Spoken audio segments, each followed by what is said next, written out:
শরীফ আউয়ালু মা ইউহাসাবু বিহিল আবদু ইয়াউমাল কিয়ামাতিস সালাহ।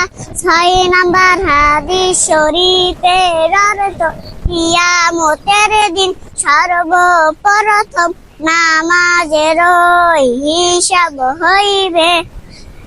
7 নাম্বার হাদিস শরীফ ফাদলুল আলিমি আলাল আবিদি কাফাদুলি আলা আদনাকুম।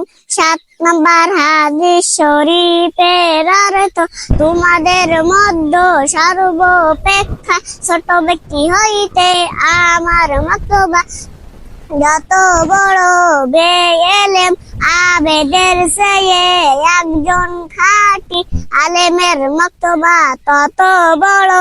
8 নাম্বার হাদিস শরীফ আদ-দুআউ ওয়াল ইবাদা। 8 নাম্বার হাদিস শরীফের অর্থ দোয়াই ইবাদত। 9 নাম্বার হাদিস শরীফ মাল্লাম ইয়াসআলিল্লাহ ইয়াগদাবু আলাই। 9 নাম্বার হাদিস শরীফের অর্থ যে ব্যক্তি আল্লাহ তাআলার নিকট দোয়া করে না আল্লাহ তাআলা তার উপর রাগান্বিত হন। 10 নাম্বার হাদিস শরীফ লা ইয়ারহামুল্লাহু মান লা ইয়ারহামুন নাস।